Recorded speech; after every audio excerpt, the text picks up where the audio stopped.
What's going on, guys? I'm going to try a different style of video here. I'm going to try a little bit of that voiceover.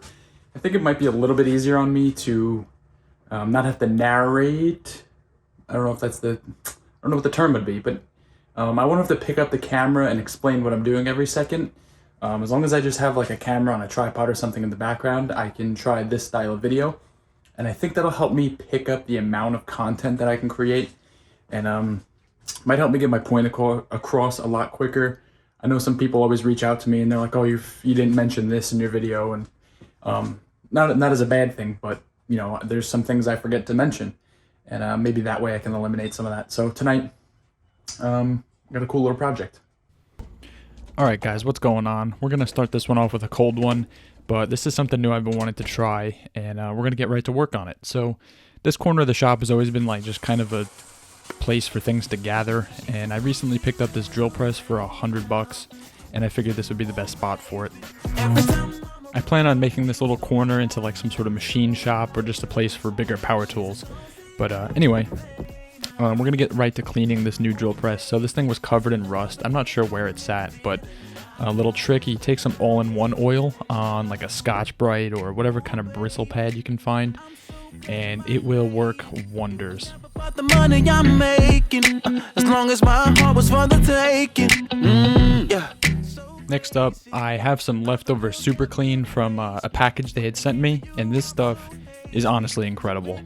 So we're gonna get rid of some of the grease on this thing, and you can see that the paint on this drill press is actually in really good shape still, so that's super cool.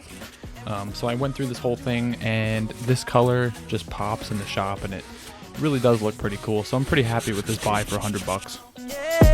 Oh, baby, tender love again got me feeling nice. Feeling nice. You know how to ease my mind. All right, so clean the chuck up, clean the table up, cleaned the spring up. Look how shiny that is now. And it's actually super slick how they do this. And now look at this, all the way down. That's beautiful. Probably just throw some fresh synthetic grease in there so it stays good for a long time. So this night in the shop, I was using my new GoPro to record, and I guess I didn't hit the record button or something like that, but anyway, the drill press worked great. Oh, baby, tender love again got me feeling nice. I'm breaking down now. Well, of course I wasn't recording. I was just chopping off my little pieces here. Check that out. It finally happened. That is why, that right there is why I genuinely do not like grinders. They're my least favorite tool in the shop. And every single time I turn that thing on, I wear my face mask and my ear protection, because I just don't trust an angle grinder as far as I can throw it. Wow, could have got worse. It just got like jammed up and didn't spit everywhere, but finally happened. Also, don't be like me. Wear your gloves. Just wear all your safety equipment. Sometimes I get into these moods where I'm fully aware of what I'm doing, and what I'm doing is not the right thing, and I just do it anyway. Don't be like me. Every time I'm around you, I feel so right. She's a sunset. One of my most used tools in the shop is this little Milwaukee die grinder that takes 2-inch flap discs. Just makes it super easy to get into these little tight areas and clean up these small pieces. It's always a good idea to get the mill scale off and just clean up your little pieces before you're gonna weld. And this is my little attempt here at B-roll with a GoPro. I quickly realized that it didn't work that well. So we moved right on to grabbing the extension cord and setting up the welder. Oh, she's so saucy. My Miller 211 here is 240 and 120 volt compatible, but the stuff I'm doing over there is 1/4 inch, so I'd rather use the 220. I don't really think you can do 1/4 inch. I think you would probably pop a circuit or something. I guess I can explain now what I'm up to. So these little things are going to serve as little feet for the fabrication table over here. And basically the idea is that I'm going to weld this nut to this plate, and then you will be able to, this one's a little stuck. You'll be able to unscrew the bolt, and this is like the foot of your table so you can level it.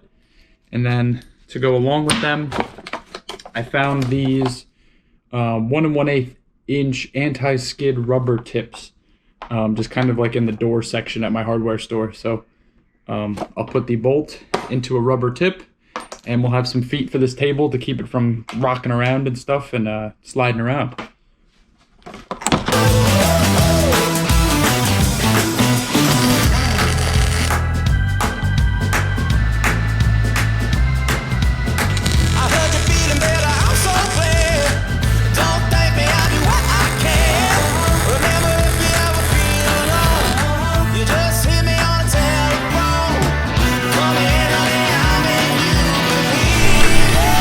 Alright, so here we have my idea. I rushed these welds so bad, but I'm really not concerned about it for what they do. Got the nut welded on there, and I welded it on so that it actually can't twist at all, just for a little bit added strength. And my plan here, I'm realizing there was a big problem with my plan. My plan was I was going to cut these down, and this would sit in there just like that. You could adjust the height by unscrewing this. However, if we look at the ones I have installed, how in the world am I supposed to adjust the height if the nut's on the bottom? So if you're picking up what I'm putting down here, rubber bolt, how can I unscrew the bolt if there's a rubber thing covering it? So we're gonna have to revisit this. I think I have an idea. The bolt needs to go in from the top, and I'm gonna have to come up with some sort of foot to put on the other end of the bolt, or do like a double nut. Maybe I could do something like that. So what's gonna have to happen is that if this is the way it mounts, like that against the table, the bolt's gonna have to go in through the top, so I can put a wrench or a ratchet or something on here, and I can screw it in to raise it up. And I'll have to put a foot, or I'm thinking maybe I can weld a washer to the bottom of the bolt and then put that into my rubber foot. This is gonna be a project for another time, and so I'm gonna shift gears into something a little bit different on the channel, but something I'm a little bit excited for on the channel. What's going on, guys? This is going to be a little series that I kind of like interject into the videos and stuff. Some pretty cool content and a cool little side project that's a little bit easier than the Jeep. So like it's a Sunday morning, and I can't make too much noise down where the Jeep is right now. So picked up a new project. This is the previous owner actually called it a WRONCHO project, which I've come to learn it's not really one of those. It's actually just a Wraith, an axial Wraith with the honcho body. And I don't have a lot of experience with these crawlers. I have a lot of experience with like Traxxas cars before like RC crawling was a thing. So this is going to be a big learning process. But from what I can tell from this thing, it's really janky. It just doesn't seem to be put together very well. It's missing a bunch of parts. This is a transmission I got with it with the drive shafts. These drive shafts are nice. This is just the cheapy plastic transmission with the stock motor. It did come with some nice wheels and tires. It's got some links on it. Oh, and it's got AR60s. Obviously, it doesn't have electronics on it, so the drag link is chilling down there. And yeah, so the weirdest thing about this is that it seems like the plastic body is what is doing most of the like structural integrity of the chassis, because the shocks are actually going to this half cage which is attached to the body, which I don't really like that. I'd like to be able to take the body off, like the actual honcho. So I just actually took out this screw right here before I started filming, and I'm gonna get this body off and see what we're looking at here. All right, guys, so here we have a new project. I feel like this would be a cool and a different dynamic to the channel. These things are huge in my area right now, and they're just huge all over the place. And so I picked up this project, and it's really not all that it turned out to be. So it was supposed to be a WRONCHO build, which is basically a honcho, which is this body, on a Wraith chassis, which is all tube. And I got this from someone local who is a he's got like a buggy Jeep and stuff like that, and he's got a couple really cool RC builds, and he threw this up for a good deal. And I've come to learn I should not have bought this thing. It's missing a whole bunch, and basically the way you can see the chassis is all floppy. The way that it was attached was the shocks went to the bed cage of the honcho body, and that's what provided the suspension. And then the body also went to the tube chassis here via 2 screws, and that's what gave this its rigidity. Just not a fan of how that was. Basically, the whole thing hinged on these 2 screws. I don't know, it just seems off and not the correct best way to do it. It's also missing a bunch of hardware. Well, like all the screws are here, but like this screw doesn't go all the way through. This is the wrong screw. This one doesn't have a nut on it. All the control arms are just really loose. It binds up like really bad. It's actually not too bad, but I don't know. The way it was, it bound up really bad. Doesn't have any electronics, which is fine, but he did throw in a transmission, at least with the drive shafts, the correct length, I hope, drive shafts. Probably not, though.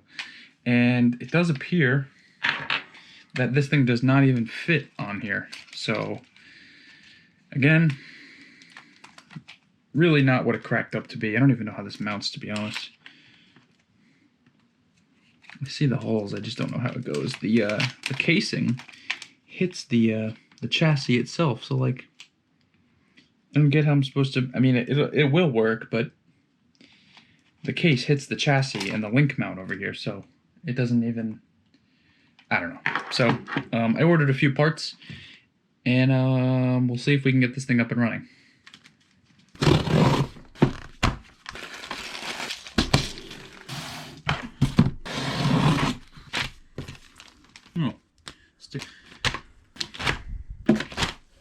All right, so here is basically everything this is everything I got, not basically.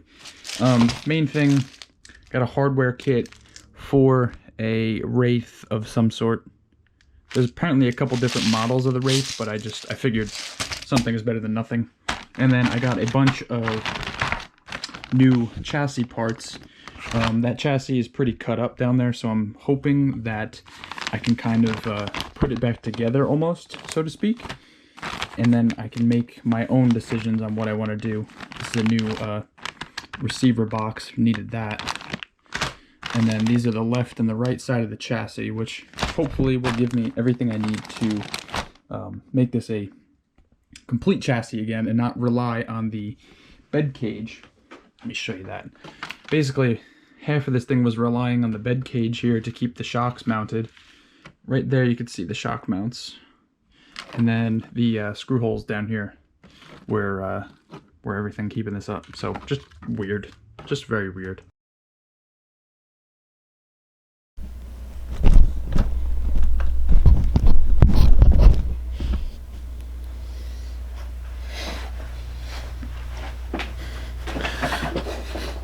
Alright, so here is what we got on the crawler. This is what the body was probably intended to be like. This is actually just a honcho body that's been clearanced quite a bit for this thing's crazy amount of travel.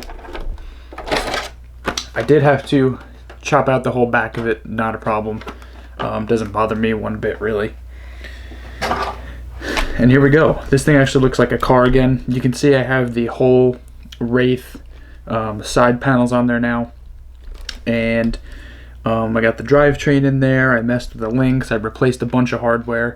the best thing I bought for this thing is this screw kit. I'm going to try and get that to focus on there. If you're building one of these things, you need to do that. That was absolutely clutch. The suspension on this thing is a little bit stiff. Well, the links are loose, but the shocks are really stiff. And a lot of this chassis was like chopped out, so it's not really that rigid. So I did actually order a bunch more parts. There's supposed to be a tray here for the receiver, which I did get, and I showed you guys in that previous clip. And I don't have the mounts for it that were supposed to brace it to the bumper, and the bumper was cut off for the axle mounted servo, which I do like. I would like to keep that. So we're just gonna keep playing with this thing. I ordered some softer shocks. I got all new like body braces. I had to get the roof because in the rear there's like nothing keeping this thing together. It's all just wobbly. And then the floor was also chopped out, which is part of like the main chassis rails. And I actually want that back because I can put the battery here. I'm also playing with putting the battery up here. I'm not sure, I don't really run LiPo batteries, so I don't know if I can fit the battery that I have up in the front. It would be better to get more weight over the front, but whatever. I also got all new links from Hot Racing, I believe. The shocks I got were just Enduras. And then, what else? I got a bunch of stuff. I got a new electronic speed controller, which I'm not really sure where that thing mounts. I might just zip tie it on the side for now. Yeah, I have no idea where that would mount, but not a big deal. I might be able to shove it up in the front here as well. And then I hooked up the drive shafts. That all seems to be good.